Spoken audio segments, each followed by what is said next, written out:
So this last week at our worship service, we did something that I've continued to think about since. And the thing that we did that's been on my mind is the moment really when we ordained new elders and deacons.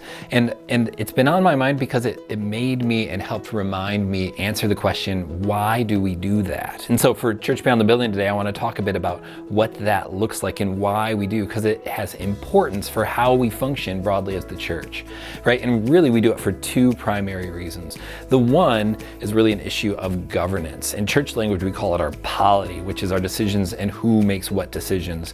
And the RCA, our denomination, broadly says is that within our governance, there are two equal partners between the elders and deacons and the ordained ministers of word and sacrament, or the pastors, and that we are co-equal branches, right? And that's a good reminder to me in how we function. And it's a good reminder to all of us, because we're not a group that's led entirely by the pastor, like some denominations, nor are we led entirely by our governing board, which is our consistory for us, right? It is a blend between the two, and they have equal weight and importance. So even though someone does it for a job, we could not be the church without the elders and deacons being involved, and that's why they get ordained in that, because it has weight and purpose.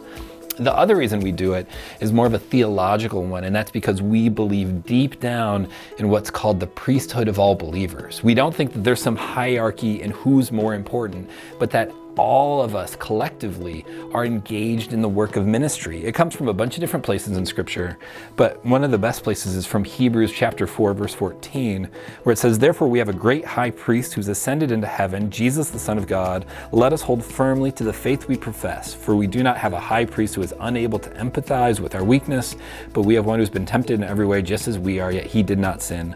Let us approach God's throne with grace, with confidence, so that we may receive mercy and find grace to help us in our time of need." We believe that what it means to be a faithful follower, to try to apprentice your life after Jesus, is that it's not something that you do more or less based on your job or your profession or how old or young you are. It's something we all do together. And that's another reason why we ordain people to be elders and deacons, because again, it is something that we collectively do.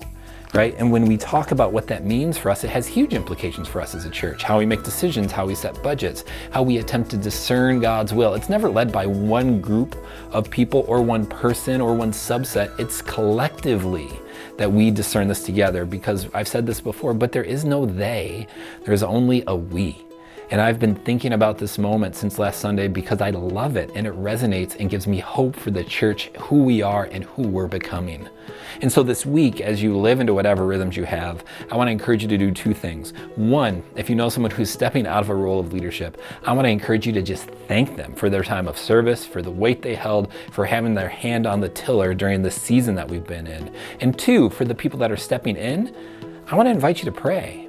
Let's be people of prayer and support our leaders together, both pastors, right? And Pastor Michelle is joining us this week, but also for our new elders and deacons as we all try to follow God's direction and message together. So that's it. Grace and peace, friends. Have a good week.